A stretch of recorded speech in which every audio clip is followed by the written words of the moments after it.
자, 오늘부터 룻기서를 보려고 합니다. 이 룻기는 전체가 4장밖에 안 되는 아주 짧고 읽어보면 상당히 평이한 스토리로 읽혀집니다. 여기에 나오미와 룻이 나오는데 주로 룻기는 모압 여자였던 룻이 끝까지 시어머니를 따라가서 개종하고 하나님을 섬기게 된 아름다운 효부 스토리 정도로 여기기가 쉽습니다. 그러나 룻기에는 훨씬 깊은 하나님의 사랑과 또 구속사에 대한 교훈이 들어가 있습니다. 우선 이 성경의 제목부터가 여성의 주인공이 되어지는데, 성경에서 여성을 주인공으로 삼는 성경이 두 권이 있어요. 하나는 에스더서하고 룻기서입니다. 여러분, 에스더는 유대인이지만 페르시아의 왕비로서 죽음에 처한 이스라엘을 살렸기 때문에 에스더의 주인공으로 등장하여서 쓰여질만 하다는 것입니다. 그런데 거기에 비해서 룻은 유대인도 아니고 신앙도 없는 이방 여인이었어요.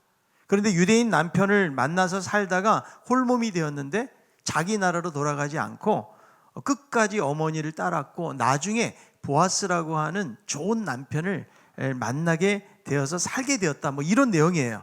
그러니까 겉으로 볼 때는 대단한 것처럼 보이지 않고 너무나 평범한 내용인데 여기에 룻을 주인공으로 사용을 하고 있다는 것이죠. 그런데 이 룻기서는 룻이라는 보잘것없는 여인을 통해서 인간을 구원하시는 하나님의 구속사의 중심 드라마가 쓰여져 있어요.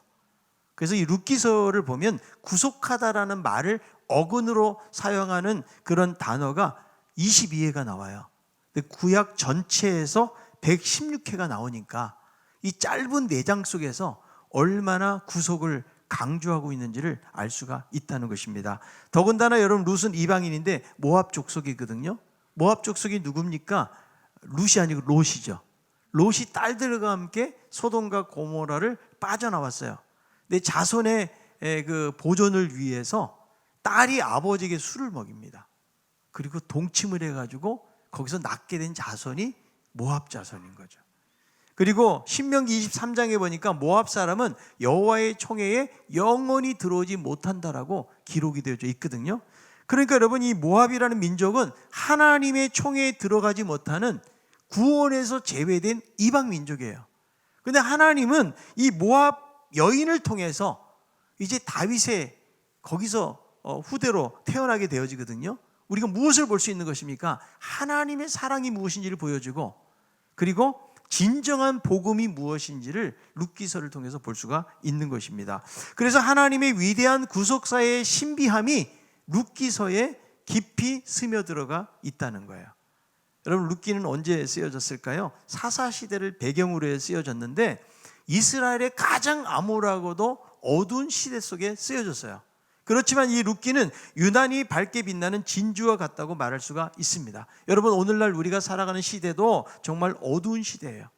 마치 사사시대처럼 어둡고 암울한 시대를 우리들이 살아가고 있는 것입니다. 더군다나 코로나 팬데믹 상황에서 많은 사람들이 희망을 잃고 우울하게 살아갈 수밖에 없을 때에 룻기서는 우리들에게 하나님의 사랑을 깨닫게 해주고 놀라운 소망의 빛을 던져주고 있다는 거죠.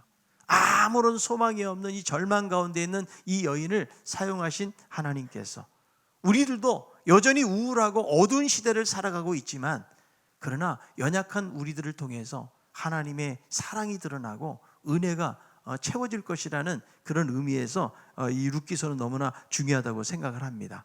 오늘 본문 1장 1절에 보니까 사사들이 치리하던 때라고 나오는데 룻기서의 배경은 사사시대예요. 이 사사시대가 어떤 시대입니까?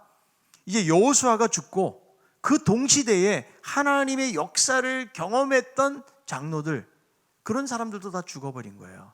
또 다른 세대가 나타나게 되었죠. 그때가 바로 사사시대인데, 이 사사시대의 특징을 성경은 한마디로 묘사해주고 있는데요. 사사기 21장 25절, 그때에 이스라엘에 왕이 없으므로 사람이 각기 자기 소견에 옳은 대로 행하였더라. 그러니까 여러분, 사사시대의 특징이 한마디가 무엇인가? 한마디로 말하면 각기 자기 소견대로 행하는 거예요. 이게 무엇일까요? 자기 마음대로, 자기 멋대로, 자기 생각대로, 자기의 본능대로, 자기 욕심대로 행하던 그런 시대라는 거죠. 잠언 29장 18절, 묵시가 없으면 백성이 방자에 행하거니와 율법을 지키는 자는 복이 있느니라. 그러니까 여러분, 율법이 없잖아요. 하나님의 말씀이 없고 각기 자기의 소견대로 행하다 보면 백성들이 방자히 행하게 되어진다. 그래서 여러분, 하나님을 떠나면요, 인간의 계획은 항상 악하다라는 사실을 알 수가 있어요. 그래서 이 사사기를 보면 인간의 악함이 어디까지 갈 수 있는지를 우리에게 보여줘요. 아주 잔인하고 혐오스러운 일들이 발생하는데, 심지어 시체 토막 살인 사건 12덩이로 나눠가지고 각 지파별로 배송을 하는 그런 사건도 여기에 등장을 하고 있다는 거죠. 그래서 여러분, 사람이 하나님을 떠나고 자기 소견대로 행하게 되어지면 그러면 죄악으로부터 자유로울 수가 없고 항상 생각하는 것이 악하고 또 나쁠 수밖에 없다라는 사실을 보여주는 거예요. 그래서 이런 암울한 시대에 하나님을 떠나서 죄악으로 간영한 시대에 제대로 된 영적 리더가 없는 이런 시대, 원리 원칙도 없는 시대, 다 방황할 수밖에 없는 이런 시대를 배경으로 해서 룻기서가 쓰여지게 되었다는 거예요. 여러분, 룻기서 시대는 오늘날 21세기의 한국 사회와도 무척 닮아 있다는 것을 알 수가 있어요. 여러분, 지금 정치적으로 얼마나 혼란해요. 진보와 보수가 완전히 나눠져 가지고 대통령 선거 안에 서로 헐뜯고 공격을 해요. 이 조그만 나라에서 함께 힘을 합쳐도 나가기가 힘이 드는데 그 양 진영 보수에 있으면 느끼고 추구하는 것이 너무나 정반대로 가고 있는 모습을 볼 수가 있습니다. 코로나 팬데믹 상황은 깊어지면서 사회 전반적으로 경제적인 어려움과 혼란함이 가중되고 있어요. 여러분, 교회적으로 볼 때도 여러분, 이 코로나로 인해서 얼마나 많은 그리스도인들이 교회를 떠났는지 몰라요. 그리고 이제는 복음을 마음대로 전할 수 없는 그런 사회가 되었습니다. 기독교에 대한 사회적 신뢰도는 바닥을 치고 있고 이제는 혐오의 대상으로 탈바꿈되는 그런 현실들을 우리가 겪고 있다는 거죠. 그러면서도 시대의 비전을 제시하고 이끌어 나갈 만한 진정한 리더가 없다는 거예요. 정치적으로도 그렇고 여러분, 교계적으로도 정말 존경하고 본받을 만한 그런 리더들이 찾아보기가 힘들다는 거죠. 그래서 마치 여러분, 우리들이 사사시대를 방불할 그런 시대를 살아가고 있는 거예요. 그래서 여러분, 이 룻기의 메시지는 오늘을 살아가는 우리들에게 너무나 필요한 메시지라고 생각하지 않을 수가 없는 것입니다. 이 룻기의 시작은 바로 그 땅의 흉년으로부터 시작이 되어집니다. 사사시대의 베들레헴에 한 가정이 흉년 때문에 모압으로 이주를 하게 됩니다. 엘리멜렉이라는 사람이 그 아내 나오미 그리고 두 아들을 데리고 모압 땅으로 이주를 하게 되죠. 여러분, 농경시대에 흉년이 들었다는 거, 이것은 가장 큰 재앙이에요. 여러분, 농경사에서 흉년이 들면 더 이상 먹을 것이 없잖아요. 그러니까 생존의 위협을 받을 수밖에 없는 그런 현실을 경험하게 되는 거죠. 오늘날은 여러분, 그래도 자연재해에 대해서 과학적 예측들이 많이 가능하잖아요. 이제 뭐 눈 온다 그러고, 언제 비가 많이 온다 그러고. 그래서 어느 정도 준비를 해가지고 피해를 최소화시키지만 이 당시에는 여러분, 이런 도구가 없다 보니까 정말 어려움을 겪을 수밖에 없다는 거예요. 거기에다가 이 사사시대는 거의 3분의 1이 이방의 압제 속에 있었기 때문에 더 큰 어려움들을 겪으면서 살아갈 수밖에 없다는 거죠. 그래서 이 흉년의 기간에 베들레헴에 살다가 모압으로 이주한 가정에서 이 룻기서가 출발을 하고 있습니다. 등장인물, 남편 엘리멜렉, 그 아내 나오미, 그리고 두 아들 말론과 기련이라는 두 아들로 구성된 가정이에요. 자, 왜 이 가정이 모압으로 갔을까? 여러 추측을 하죠. 주석가 메투엘리는 하나님이 우리에게 주신 장소에 실증내며 불편을 느낄 때마다 즉시 그곳을 떠나는 것은 불평하기 좋아하고 신실치 못하며 침착하지 못한 사람이라고 말한 바가 있어요. 그래서 믿음의 가정이 모압으로 이주했다는 사실에 대해서 대부분의 신학자들이 부정적인 그런 말을 합니다. 여러분, 창세기에도 보니까 아브라함이 가나안 땅에서 기근을 만나니까 어디로 내려가요? 애굽으로 내려가죠. 약속의 땅을 떠난 것은 합당하지 못하다, 대부분 그렇게 이야기를 하죠. 분명히 여러분, 그런 이유도 작용을 하고 있을 것입니다. 그러나 일단 본문 속에서는 왜 이주했는지에 대해서는 성경은 침묵을 하고 있다는 거예요. 그냥 살기 힘들어서 흉년 때문에 이주를 한 거예요. 자, 그런데 본문을 보면 이렇게 모압으로 이주한 이 가정에 큰 시련이 찾아오게 됩니다. 남편이 어느 날 갑자기 죽고 그리고 두 아들까지도 죽게 되는 거예요. 그래서 여러분, 우리는 이 성경을 읽을 때 단편적으로 보면 어떤 생각이 하겠어요? 약속의 땅에 살던 신앙인이 이방 땅으로 가서 살다가 하나님의 심판과 징계를 받은 것으로, 이렇게 여러분 생각하기가 쉽다는 거죠. 그 주일도 안 지키고 그렇게 예배도 안 드리더니 그거 봐라, 뭐 이런 식으로 이제 하는 것이죠. 그런데 여러분, 우리들은 고통과 고난의 원인을 함부로 단정하는 눈을 범해서는 안 된다는 거예요. 여러분, 욥이 고난을 당하잖아요. 근데 친구들의 주장이 뭐예요? 욥, 당신의 죄 때문에 당신이 이렇게 어려움 당하는 거다. 이들이 응가응보적인 논리를 가지고 다가오지 않습니까? 여러분, 우리들도 살다 보면 생각지도 못한 고난을 만나고 시련을 만나요. 근데 이걸 무조건 하나님의 말씀을 어기고 잘못 살았기 때문이다, 이런 식으로 생각해서는 안 된다는 거예요. 물론 여러분, 하나님께서 성경을 통해서 볼 때에 이스라엘 백성들의 어떤 자연적인 죄, 개인적인 고난을 통해서 심판하시고 징계하시기도 하거든요. 그래서 엘리야 시대에 3년 동안 비가 안 오고 가뭄, 하나님의 심판이었어요. 요엘서에 보니까 메뚜기 재앙, 황충이 나오고, 그것도 하나님의 심판이라는 거죠. 사람에게 닥쳐오는 어떤 질병, 죽음도 하나님이 징계하시거나 심판하시기 위해서 사용을 하시기도 한다는 거예요. 그러나 그것이 그렇게 기계적으로 진행되는 것은 아니라는 거예요. 근데 우리가 너무 이런 방식에 빠져 있잖아요. 그러면 나에게 아무런 재앙이나 시련이 없다 그러면, 야, 나에게는 문제가 없구나, 나는 지금 잘 살고 있는 거구나, 여러분, 우리가 이렇게 생각할 수도 있다는 거죠. 이 엘리멜렉의 가정, 흉년이 드니까 재앙을 피해서 모압으로 옮겨갈 수 있어요. 자, 그리고 엘리멜렉이 죽었는데 죽음의 원인에 대해서 성경은 말하지 않아요. 근데 열왕기서에 보니까 당시 북이스라엘 왕들의 평균 수명이 한 40살 정도 돼요.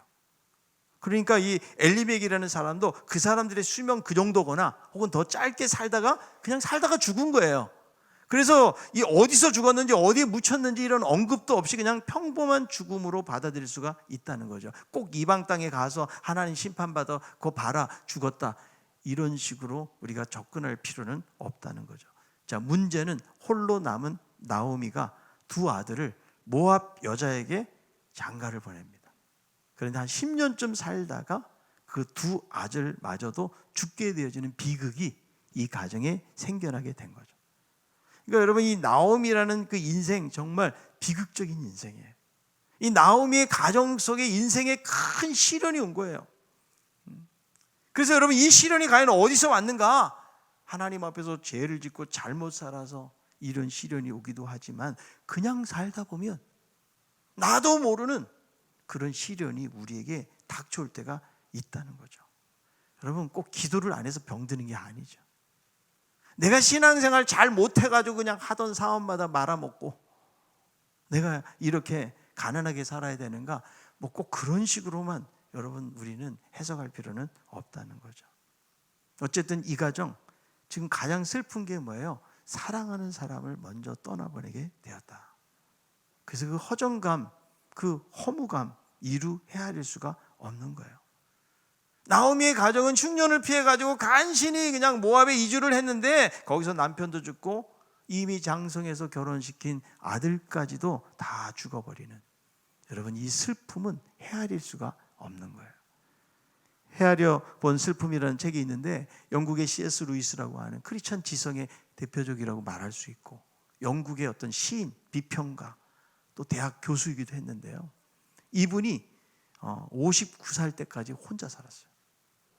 60이 다 돼가지고 조이라는 여자하고 결혼을 하는데, 이 여자는 이미 암으로 여러 해 동안 투병 생활을 온 사람이에요. 1957년에 연인이 입원한 병실에서 결혼식을 올립니다. 그러니까 말하자면 루이스는 아내가 죽을 줄 알고 결혼한 거죠. 결국 아내는 3년이라는 짧은 결혼 생활로 마감을 하게 되어지고, 이 헤아려본 슬픔이라는 책은 아내의 죽음을 슬퍼하며 쓴 책이에요. 그래서 그 안에 많은 슬픔을 그는 토로하고 있거든요. 그리고 격정이 시간이 지난 이후에 루이스는 조용히 이렇게 쓰고 있어요. 사별이란 결혼한 두 사람의 사랑의 단절이 아니다. 사별도 결혼 생활의 정상적인 단계이다. 사별해서 두 사람이 헤어진 것이 아니고 사별까지가 두 사람의 만남이다. 사별의 아픔까지가 결혼이다. 이것을 깨닫자 그는 마음속에 평안함을 느꼈다는 거예요. 여러분, 우리 주변에도 정말 먼저 배우자를 떠나보내고 사랑하는 자녀를 떠나보낸 그런 가정들이 있거든요. 몇 마디의 말로 위로하기는 너무나 어렵다라는 거죠. 미국의 대표적인 기독교 철학자 월터 스토퍼는 아들을 잃고 나는 사랑하는 사람을 잃었습니다라는 글을 남겼는데, 고통 가운데 있는 사람에게 무슨 말을 할까? 말 자체보다는 그 말하는 사람의 마음이 전해져야 된다. 할 말을 찾지 못했다면 그냥 이렇게 말해도 좋다. 무슨 말을 해야 될지는 잘 모르겠지만 단지 우리가 자네의 슬픔에 동참하고 있다는 사실만 알아주게. 그리고 말 없는 포옹도 좋다. 아무리 지혜로운 말이라고 할지라도 어차피 고통을 덮어줄 수는 없다는 거예요. 사랑을 표현하라. 사랑이 없는 가운데 자신의 죽음을 맞이하는 것처럼 소름 끼치게 잔인한 일이 또 있을까? 그는 이렇게 표현을 하고 있습니다. 여러분, 우리 성도들 가운데서도 인생의 이런 큰 시련을 만나는 사람, 이게 가장 큰 아픔이에요. 뭐 재산을 잃어버리고 다른 거 여러분 문제가 생기는 것보다 사랑했던 사람이 떠나보내는 이거보다 힘든 것은 없는 것이죠. 그럴 때 우리는 잘 공감하고 위로해 주어야 된다는 거죠. 그러니까 여러분, 이 나오미의 가정을 우리가 객관적인 눈으로 볼 때도 흉년 만나서 타국으로 이사 갔는데 남편 죽고 거기도 아들까지 다 죽고 젊은 며느리만 남았고 자기도 늙은 가부 신세가 된 것이죠. 자, 우리들도 이런 시련을 만난다면 정말 견디기가 힘들 거예요. 우리도 신앙생활 하다가 이런 시련을 만나는 경우가 많이 있거든요. 근데 여러분, 왜 시련이 오는 것일까요? 우리는 하나님의 뜻을 다 알 수는 없습니다.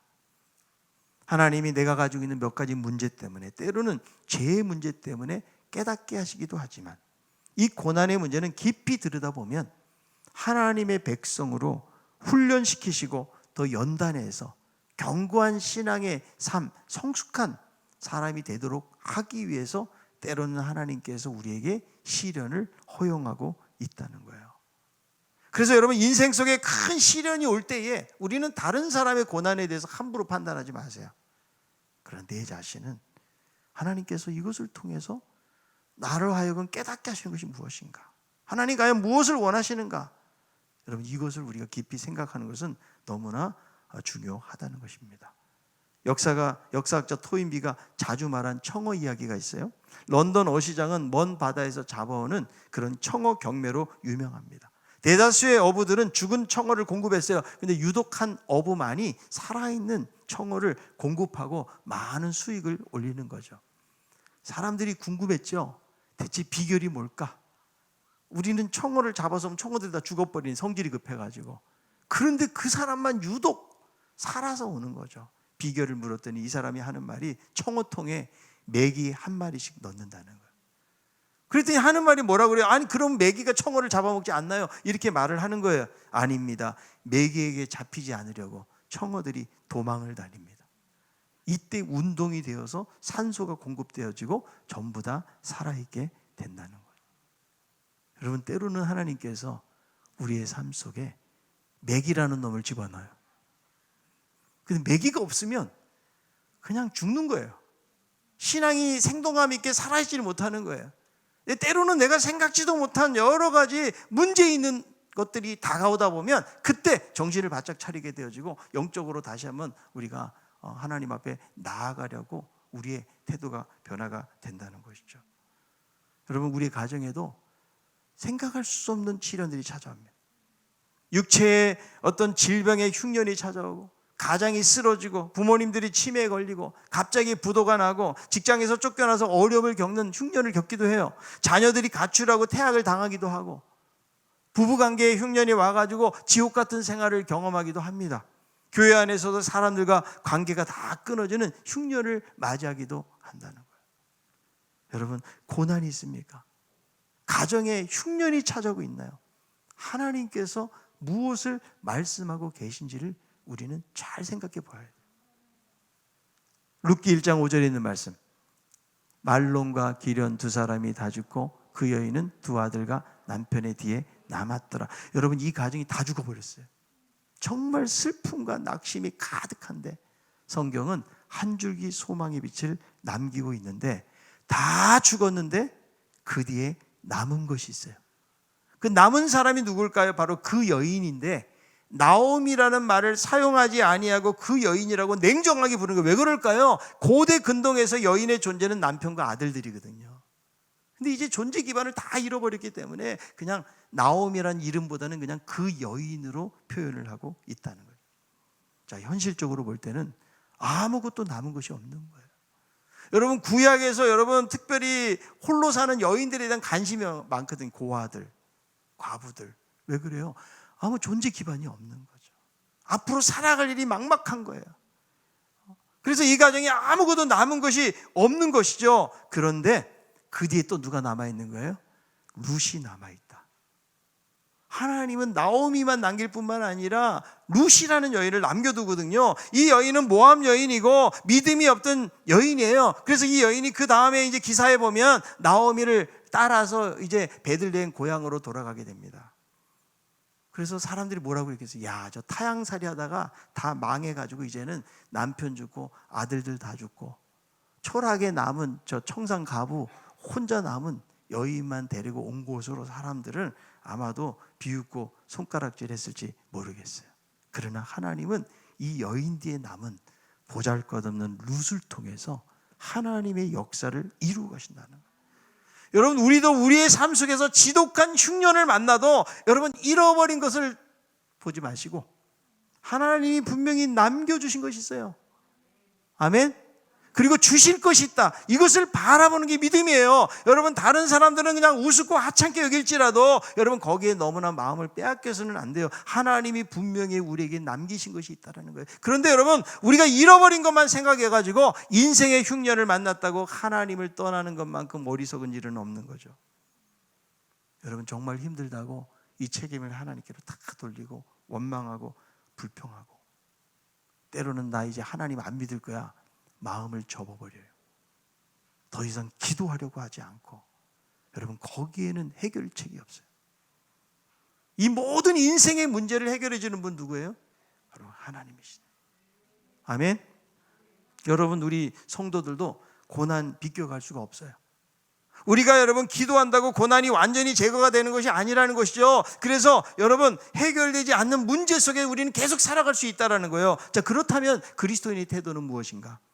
고난을 피해가는 것을 기도하는 것이 아니고 하나님께서 이 고난을 통해서 나의 삶 속에 어떤 의미를 주시고자 하는지를 돌아봐야 돼요. 여러분, 다른 말로 하면 고난에 대한 해석을 어떻게 하느냐가 참 중요한 거예요. 내가 여러분 똑같이 고난을 당한다 할지라도 이 고난을 어떻게 해석하느냐, 원망하고 불평하느냐, 아니면 분명히 여기에는 하나님의 가신 일들이 있다. 하나님이 우리를 고생하게 하시고 무너뜨리려고 이런 고난 주시는 것이 아니에요. 하나님은 합력해서 선을 이루시고 우리를 사랑하시기 때문에 우리를 이끌어 가시기 위해서 때로는 이런 고난들을 허용하시는 거예요. 여러분, 자녀들이 각기 자기 소견대로 행하는 데 놔둬보세요. 아이들을 때로는 잘못된 길로 나갈 때 꾸중도 하고 책망을 해야지 아이들이 바른 길을 갖는 거죠. 근데 여러분, 내 사랑하는 자식이라고 그냥 놔두기만 하면 절대로 바른 길을 걸어갈 수가 없다라는 거죠. 하나님도 마찬가지예요. 우리를 놔두면 우리는 여러분 어때요? 타락한 본성을 가지고 있다 보니까 하나님 말씀을 쫓아가는 것이 아니고 자꾸 현실을 쫓아가고 세상에 있는 어떤 것들을 자꾸 따라가는 것이죠. 그래서 하나님이 시련을 통해서 우리를 깨우시는 일을 하시는 거예요. 여러분, 고난은 하나님의 확성기라는 말을 하나님이 외치시는 거예요. 야, 너 왜 깨닫지 못하니? 너 돌아와야 되지 않니? 너 기도해야 되지 않니? 왜 나에게 돌아오지 않는 거야? 하나님께서 시련이라는 환경을 통해서 우리에게 크게 외치시는 거예요. 왜? 잘 못 깨달으니까. 여러분, 세상에 믿지 않는 사람들도 스스로를 다독여요. 실패를 만나면. 그리고 좀 긍정적이고 적극적인 마음을 가지고 살려고 하는 사람이 세상에도 많아요. 그들은 살아계신 하나님을 안 믿는 사람인데도 그렇게 살고자 하는 사람들이 많이 있는데 우리는 믿는다고 하면서도 하나님이 내 인생을 주장하시고 이끌어 가신다라고 고백하면서도 우리는 하나님을 의지하지 않고 스스로 그냥 좌절하고 낙심하는 자리에 있게 될 때도 많이 있지 않습니까? 이런 글이 있더라고요. 아무리 힘들어도 오늘은 갑니다. 아무리 힘들어도 또 내일은 옵니다. 너무 힘들게 살지 마십시오. 밤이 지나면 새벽이 오듯 모든 것은 변해갑니다. 오늘도 지구촌 어느 곳에서는 지진이 일어나고 재난으로 많은 사람들이 죽었답니다. 단 하루도 예측하지 못하는 것이 우리의 삶입니다. 너무 힘들게 살지 마십시오. 너무 근심하지 마십시오. 또 늘 슬픈 날도 없습니다. 늘 기쁜 날도 없습니다. 하늘도 흐리다가 맑고 맑다가도 바람이 붑니다. 때로는 길이 보이다가 없고 없다가도 다시 열리는 것이 인생입니다. 당장 너무 어렵다고 절망하지 마십시오. 지나고 나면 고통스럽고 힘든 날이 더 아름답게 보입니다. 우리가 여러분 믿는 사람이라면 모든 사건들을 하나님의 안목과 눈으로 봐야 돼요. 그러면 여러분 과거의 시련과 힘든 일들이 돌아보면 하나님 안에서의 추억이 되는 거예요. 여러분 아무런 고난과 시련 없이 성숙한 그리스도인들을 본 적이 있으신가요? 정말 인생에 남들이 겪지 못할 수많은 시련을 겪은 분들이 정말 반석과 같이 신앙 안에서 서 있는 모습들을 저는 목회 현장에서 너무나 많이 보고 있어요. 여러분 시련은 우리들을 만드시는 거예요. 하나님께서. 우리의 삶 속에 닥쳐오는 고난, 여러분 우연히 오는 것은 저는 없다고 생각해요. 하나님이 분명히 고난을 통해서 우리의 삶을 더 새롭게 하도록 하기 위해서 이런 시련들을 주신다는 거예요. 그러므로 여러분 인생의 시련이 올 때 우리는 하나님 앞으로 나아가야 돼요. 여러분 하나님께서 고난을 통해서 우리를 연단하셔서 하나님의 사람으로 빚어가신다.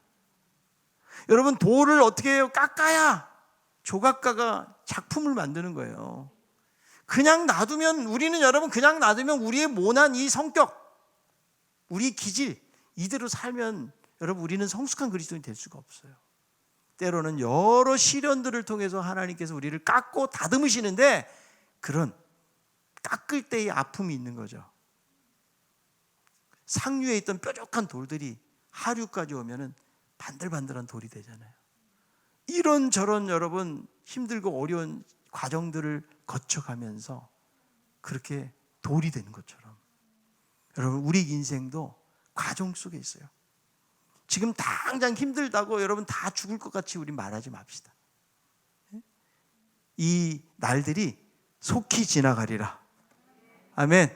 지금은 힘들지만 그러나 하나님 내가 잘 견딜 수 있도록 도와주시옵소서. 시편 여러분 119편 71절 뭐라고 말합니까? 고난당한 것이 내게 유익이라 이로 말미암아 내가 주의 율례들을 배우게 되었나이다. 고난을 당한 게 어떻게 유익이 되겠어요? 그런데 이 고난 때문에 하나님의 말씀을 제대로 배우게 되었다라고 시편 기자는 고백하고 있는 거예요. 여러분 인생의 시련 때문에 낙심하고 계십니까? 안타까워하십니까? 하나님이 남기신 것을 찾아보세요. 나에게 아무것도 없는 것 같아도 여러분 주님이 아무리 작은 것이라도 사용하시면 거기에 놀라운 역사가 나타나게 되어지는 거예요. 여러분 예수님께서 들녘에서 말씀을 전하시는데 먹을 게 없잖아요. 제자들에게 너희가 먹을 것을 주어라. 아니 예수님이 이 많은 사람 먹이려면 지금 돈이 200데나리온은 돼도 이거 어디 가서 구합니까? 그랬을 때에 한 어린아이가 가지고 있는 보리떡 5개, 물고기 2마리. 여러분 그거를 뭐 하겠어요? 그런데 그게 남겨진 거예요. 하나님이 사용하시니까 오병이의 기적이 나타나는 거예요. 여러분 내가 재산을 잃고 내가 어떤 많은 것들을 세상에 있는 것을 잃어버렸다고 할지라도 분명히 하나님이 남기신 것이 있고요. 그 남기신 것은 곧 누구예요? 내가 하나님 바라보면서 살아있으면요 하나님이 그것을 통해서 일하시는 거예요. 아멘? 하나님은 우리들을요 고난을 통해서 보석으로 만들어 가시는 거예요. 아멘. 하나님이 우리 것들을 막 뺏어가시는 분이 아니에요. 우리에게 풍성하게 채우시고 우리를 더 성숙한 자리로 이끄시기 위해서 우리의 삶을 단련하시는 분이 우리 하나님이시다. 여러분 날이 춥고 어둡습니까? 그만큼 우리에게 새벽이 가까이 왔다는 거예요. 시대가 어둡고 암울할수록 우리 주님 오실 날이 얼마 남지 않았다는 사실을 기억할 수 있기를 바랍니다. 고단한 인생길 우리가 힘겹게 살아도 룻과 같은 보잘것없는 여인을 준비시키셔서 하나님의 구속 역사를 이루어 가셨던 것처럼 우리들도 아무것도 남겨진 것이 없고 내 인생에 여러 가지 시련과 고통 속에 있다고 할지라도 나를 통해서 일하실 하나님을 바라보면서 우리가 주님 의지하고 나아가면 아무리 작은 것이라고 할지라도 하나님은 그것을 통해서 놀랍게 역사해 주실 줄로 믿습니다.